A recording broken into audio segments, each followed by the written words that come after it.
유도선 목사입니다. 오늘도 여러분과 함께 은혜 받게 되었습니다. 우리 모두에게 지혜와 계시의 영을 주셔서 잘 전하고 또 잘 알아듣게 되시기를 바랍니다. 하나를 들으면 열을 깨닫게 되시기를 바랍니다. 오늘은 누가복음을 통해 우리에게 말씀하시려는 바가 무엇인가 이것을 살펴보고자 합니다.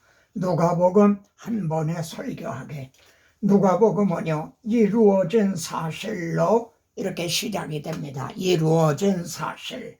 우리 중에 이루어진 사실에 대하여 이렇게 시작이 됩니다. 구약의 성경을 통해서 하나님의 언약을 하시고 선지자를 통해 예언을 하셨죠. 또 예표와 그림자로 보여주셨죠. 그것이 다 성취가 되었다. 이루어졌다. 이것이 신약 성경의 증언인 겁니다. 모든 일을 근원부터 자세히 살핀 나도 근원부터, 그래서 주님의 족보를 보면 말이죠, 마태는 아브라함부터 시작을 하고 있죠. 근데 누가는 아담까지 올라갑니다. 근원부터 살펴본 거죠. 그래서 차례대로 써보내는 것이 좋은 줄 알았노니 그럽니다. 왜 차례대로 이렇게 써보내야 되는가? 각하가, 데오빌로 각하가 알고 있는 바를 더 확실하게 하기 위함이라 이렇게 말씀합니다. 여러분, 성경을 이루어진 사실을 근원부터 살펴보는 것이, 그래서 성도들에게 전해주는 것이 왜 중요한지를 이제 아셨겠죠? 그러면은 이루어진 핵심이 무엇인가 하고 묻게 됩니다. 부활하신 주님은 이렇게 말씀합니다.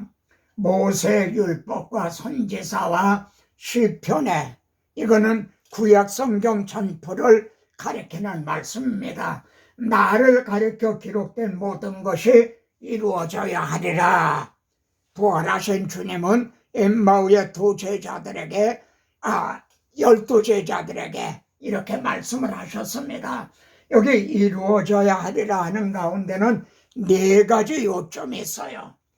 그러면은 첫째 요점이 뭡니까? 그리스도가, 누가요? 그리스도가, 하나님의 아들 그리스도가. 두 번째는요, 우리를 위해 뭘 행해 주셨는가? 고난을 받고 우리 죄를 위해서 대신 죽어주셨다는 거죠. 세 번째는 죽으신 것이 끝이 아니라 살아나셨다, 부활하셨다는 겁니다. 그리고 네 번째는 이렇게 된 것이 성경에 기록된 대로 성취가 됐다는 겁니다. 임기응변으로 된 게 아니라 성경에 미리 하나님이 말씀한 대로 성취가 됐다. 그러니까 이건 믿을 만한 정말 진실한 말씀이라는 거죠.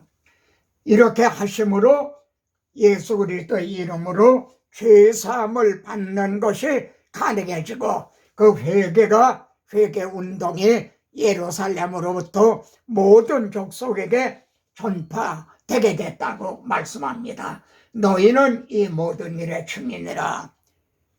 이제 증인된 우리들이 증언해야 될 특히 4가지 요점, 이걸 아셨습니까? 이처럼 누가복음은요, 이루어진 사실로 시작을 해서 마지막에 이루어졌다로 이렇게 마치고 있어요. 1장에서 이루어진 사실로 시작하고 마지막 장에서 이루어졌다 이렇게 마치고 있는 게 누가복음입니다. 여러분, 성경 전체 구조는요 3번에 이루어짐으로 되어 있습니다. 여러분이 설교할 때는 이 한 장을 가지고도 한 번에 은혜로운 설교를 하실 수가 있습니다. 첫째는요, 천지만물이 다 이루어지니라. 창세기 2장에서 천지만물이 다 이루어졌다는 거죠. 두 번째는 주님께서 십자가상에서 다 이루었다 하고 선언하십니다. 세 번째는 성경 마지막 장 부근에 가서요, 이루었도다. 나는 알파와 오메가요, 처음과 나중이라 이렇게 말씀합니다. 여러분, 첫 창조는 무에서 유를 창조하시는 거기 때문에 그냥 말씀만으로 가능했어요. 그러나 재창조는요, 죄가 이미 들어왔어요. 이 죄를 해결해야만, 청산해야만 이제 가능해지는 겁니다. 그래서 우리 주님이 십자가상에서 우리의 죄를 다 이루었다, 다 청산했다. 그때 비로소 죄로 말미암아 막혔던 휴장이 열려진 거죠. 확실하죠. 자, 모든 일을 근원부터 자세히 미루어 살폈다 말씀하는데, 그리스도의 계보를 아담이요, 아담까지 소급해 올라갑니다. 그러면은 보십시오. 죄가 또 아담아와가 불순종했죠. 그래서 죄가 들어오고 하나님이 그 아담을 쫓아내실 때 하나님은 자기 백성을 잃어버리신 하나님이시다. 그래서 누가복음에서는요, 인자가 온 것은 잃어버린 자를 찾아 구원하려 왔다. 이렇게 연결이 된다는 거, 구속사적인 맥락을 이해를 하셨습니까? 자, 그래서 누가복음 15장에는요, 잃은 양의 비유, 잃은 드라크마의 비유, 그리고 아버지 집을 뛰쳐나간 탕자 아들의 비유, 이게 드러나죠. 거기에 강조가 돼 있죠. 그 잃은 것을 찾아내기까지 찾아다니지 않겠느냐. 잃어버림이 7번 나오고요, 찾도록 찾으신다는 말이 8번이나 나옵니다. 하나님께서 하나님의 형상대로 주신 자기 백성을 잃어버리셨는데 하나님은 이걸 찾도록 찾으시지 아니하시겠느냐, 이렇게 말하고 있는 겁니다. 누가복음서의 두 주제도요, 기록 목적도 마태나 마가와 동일합니다. 왜냐하면 잃어버린 자를 찾기 위해서는요, 대속 죄물이 되셔야만 가능하기 때문입니다. 예수께서 너희는 나를 누구라고 하느냐? 베드로가 하나님의 그리스도시니이다. 사람 가운데서는 우리들의 죄를 대속할 자가 의인은 없나니 하나도 없었다는 거죠. 그래서 하나님이 임마누엘을 하신 거예요. 그래서 죽임을 당하고 제3일에 살아나야 하리라, 대속죄물이 되기 위해서 오셨다, 이렇게 말씀하십니다. 누가복음의 두 주제도 동일합니다. 저는요, 이 두 주제만 믿으면 구원을 얻습니다, 이렇게 강조합니다. 근데 왜 이렇게 감탄부어 그리고 의문부어를 왜 붙였을까요? 정말 하나님의 아들이 내 죄를 위해 대신 죽어주심으로 잃어버림을 받았던 내가 하나님의 찾으신 바가 되고 하나님의 자녀가 되었다, 이에 대한 감격, 이런 감동이 있습니까? 만일 진정 이걸 믿는다면 어떤 사람이 돼야 마땅했습니까? 거짓말하는 게 아닙니까? 그래서 캐시온 마크를 붙인 겁니다. 누가는 그리스도를 인자, 사람의 아들이라고요 26번이나 이렇게 증언합니다. 하나님의 아들이 말이죠. 왜 사람의 아들 인자로 오셔야만 했는가요? 찬송하리로다 하나님이요 그 백성을 돌아보사 속량하시며 대속 죄물이 되시기 위해서, 대신 죽으시기 위해서 인자, 즉 사람의 몸을 입고 오셨다는 겁니다. 그래서 말이죠, 요한 1서에서는요 그리스도께서 하나님의 아들이 말이죠, 육체로 오신 것을 부인하는 자가 저 그리스도의 영이다, 이렇게 초대교회 때는 이걸 부인하는 자들이 있었어요. 하나님의 아들이 어떻게 이 사람의 몸을 입고 오셨느냐? 아니다, 이렇게 그걸 부인하는 자들이 있었어요. 그러면 육체를 입고 오셨다, 즉 인자로 오셨다는 걸 부인하면 어떻게 되죠? 우리 죄를 위해서 대신 죽어주셨다는 대속 교리를 부인하는 것이 되기 때문에 그건 적그리스도의 영이다, 그렇게 말하고 있는 겁니다. 이 점이 이해가 되십니까?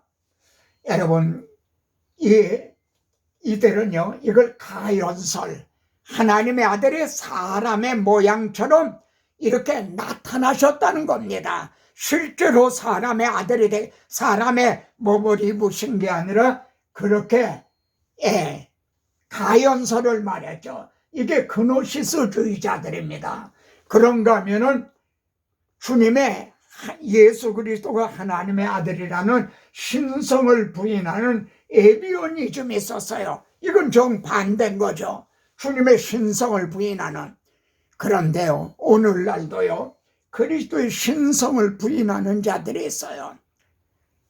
예수님이 하나님의 아들이시다, 처녀의 몸으로 오셨다, 이걸 부인을 하는 자들이 신학자들 가운데, 종교다원주의자들 가운데 있는 거예요. 여러분, 누가복음 9장의 문맥과 9장 15절 말씀을 꽉 붙잡으시기를 바랍니다. 왜 이게 중요한지 아십니까? 누가복음 9장에는 주님이 산상에 변화하신 게 이제 기사가 있죠. 그때 모세와 엘리야가 나타났습니다. 그래서 무슨 말씀을 주고받았나요? 예수께서 예루살렘에 올라가 별세하실 것, 죽으실 것, 그걸 말씀한 거예요. 모세는 율법의 대명사, 엘리야는 선지자의 대명사입니다. 그러니까 구약 성경의 율법과 선지자의 중심 주제는 하나님의 아들이 우리 죄를 위한 대속 제물이 되주신다. 그래야만 우리들의 구원이 가능해진다. 별세하실 것, 이걸 말씀했다는 겁니다. 이 말씀 다음에 9장 15절에서는요, 예수께서 승천하실 기약이 차감해 죽으시고 부활하시고 승천하실 때가 이제 됐다 이 말이에요. 차감해. 그래서 예루살렘을 향하여 올라가기로 굳게 결심하시고, 다시 한번요, 굳게 결심하셨다. 왜 굳게 결심하셨죠? 십자가에 죽으시기 위해서요. 여러분, 우리도 굳게 결심하고 주님을 따르십시다. 십자가를 지기 위해서인 거죠. 별세하신 것을 말씀했는데 이제 그걸 이루시기 위해서. 자, 그래서 누가복음을 설교할 때 놓쳐서는 아니 될 것은요, 지금 예루살렘으로 올라가시는 주님의 발걸음입니다. 자, 예루살렘을 향하여 올라가기로 굳게 결심을 하시고 지금 올라가기 시작을 하죠. 그런데 누가복음을 기록을 하면서 예루살렘으로 올라가시는 주님의 발걸음을 이렇게 놓치지 않고 있다는 겁니다. 여러분, 이 성경을 일일이 좀 찾아보시기 바랍니다. 그래서 주님은 이틀이 지나면 6월절이라 6월절에 맞춰서 올라가셨어요. 6월절 양이 되시기 위해서요. 그리고 6월절 석상에서 내가 고난을 받기 전에 너희와 함께 이 6월절 먹기를 원하였노라 그러십니다. 왜 이렇게 원하셨나요? 첫 번 6월절은 출애굽 당시고 이 저녁이 마지막 6월절이면서 이것이 첫 성찬으로 개혁이 되는 그런 밤이었던 겁니다. 이걸 깨닫기를 원하시는 겁니다. 예루살렘으로 가시면서 하신 말씀입니다. 여기 강한 자와 더 강한 자에 대해서 말씀을 합니다. 주님은요, 강한 자가 무장을 하고 자기 집을 지킬 때는 그 소유가 안전하대 그러십니다. 여기 강한 자는 사탄을 가리킵니다. 자기 집, 사탄의 집이 무엇입니까?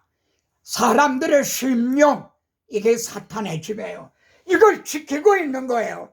그래서 여간에서 그들을 뺏어오기가, 전도하기가 어려운 겁니다. 이해가 되시죠? 그런데 더 강한 자가 와서 우리 주님은요, 본질적으로는 마귀에게 비교도 되지 않을 만큼 더 강한 자십니다. 그런데 메시아 예언으로 유명한 이사야 53장에서 주님이 이제 어린아이로 태어나셨죠. 말구육가네요. 그래서 연한 순 같고 연한 순 같다. 정말 아주 연약한 순, 한 싹으로 오셨죠. 근데 이분이 어떻게 돼서 더 강한 자가 되셨나요? 굴복시킬 때는 그의 재물을 나눠나니라. 이렇게 연한 순같이 오신 분이 어떻게 사탄을 이기셨나요? 십자가로 이기셨다고 증언합니다. 자, 보십시오. 죽음을 통하여 죽음의 세력을 잡은 자 마귀를 멸하시며 죽고 부활하심을 통해, 그래서 하나님의 아들이 나타나신 것은 마귀를 멸하려 하심이라.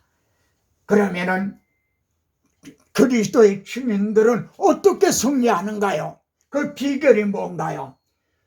우리 형제들의 어린 양의 피와 주님이 우리 죄를 위해서 십자가에서 흘리신 이제 십자가 복음, 이 어린 양의 피와 자기들이 증언하는 말씀으로 십자가 복음을 증언할 때 마귀가 물러가게 되는 거예요.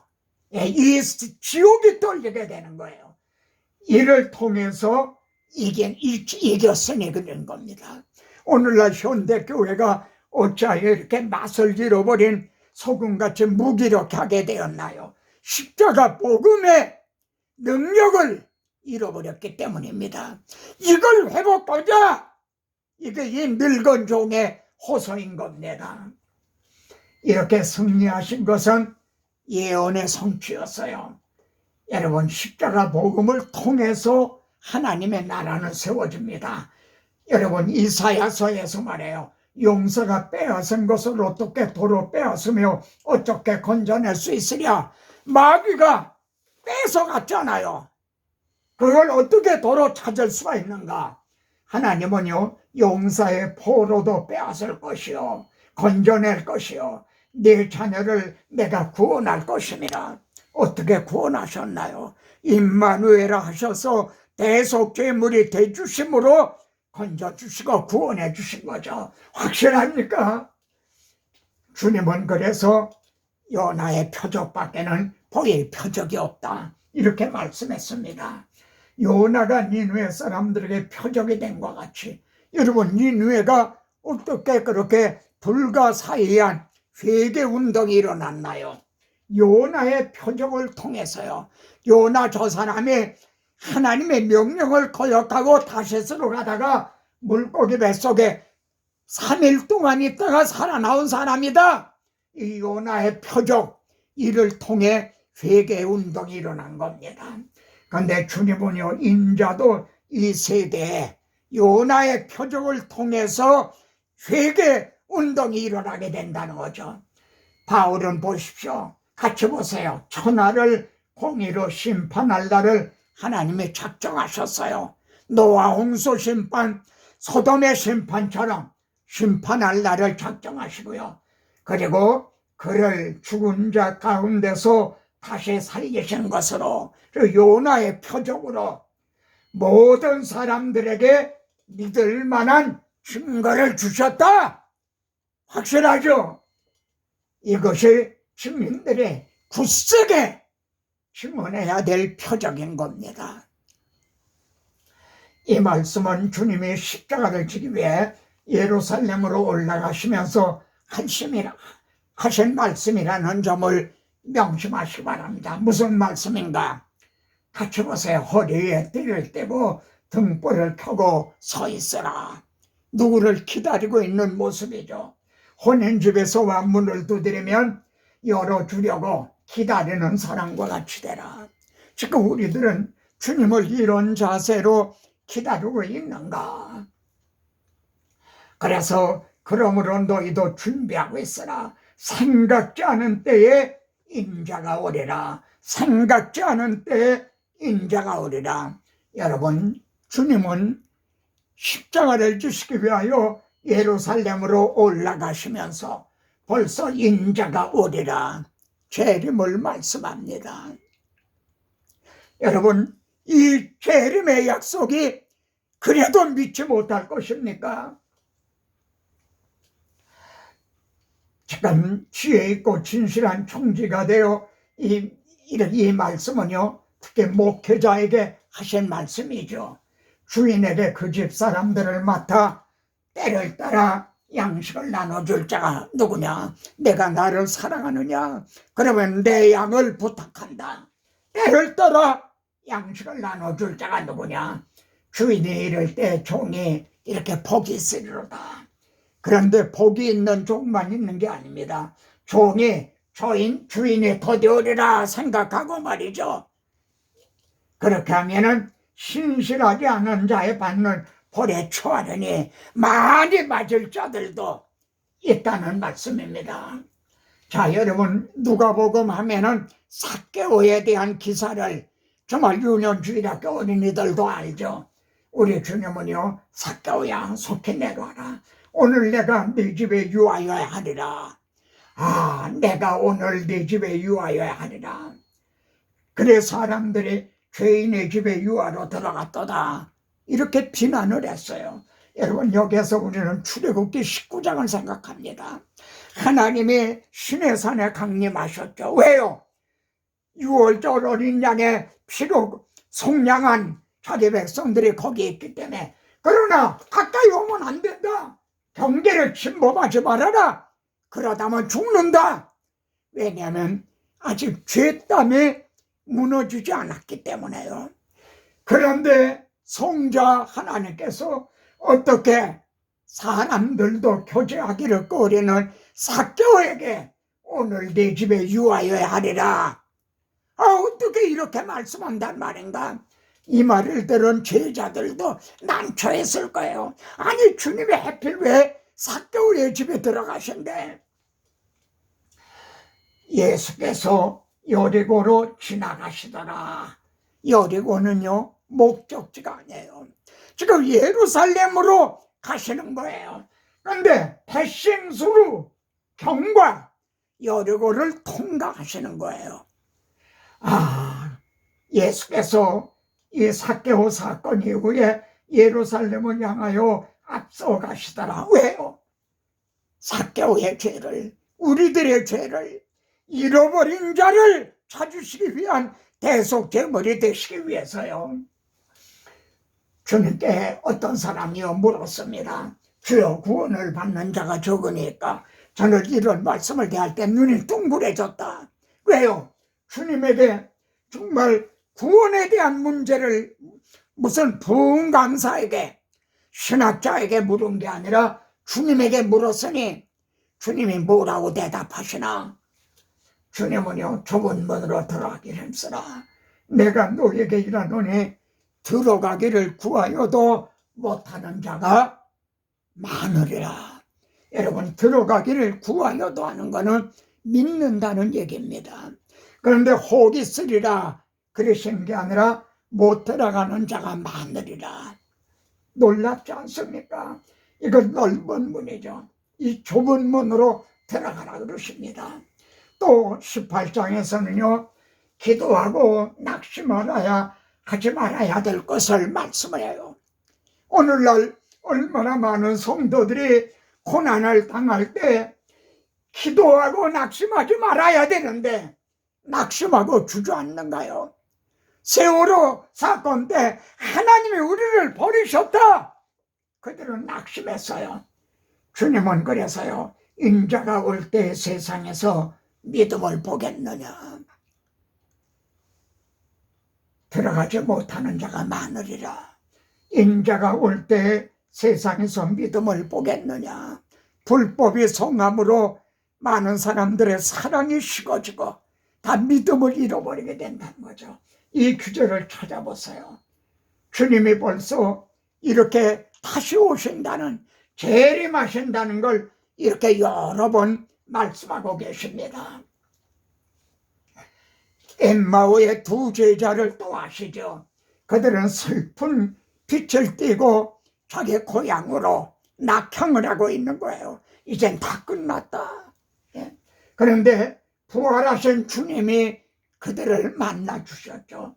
미련하고 선지자들이 말한 모든 것을 마음에 더디 믿는 자들이요, 그렇게 하시면서 모든 성경에 쓴 바 자기에 관한 것을 자세하게 설명하시니라. 그야말로 후속사적으로 설명을 해주신 거죠. 그때 말입니다. 그들의 눈이 밝아졌어요. 마음이 뜨거워졌어요. 세 번째, 곧 그때로 일어나. 그때가 저녁 어둘 때예요. 근데 그 시로 일어나 예루살렘으로 달려갔어요. 오늘 이 누가복음의 말씀을 통해 눈이 맑아지고 마음이 뜨거워지고 벌떡 일어나 다시 한번 사명을 굳게 붙잡게 되기를 간절히 바랍니다. 아멘. 다음 시간에 또 뵙겠습니다.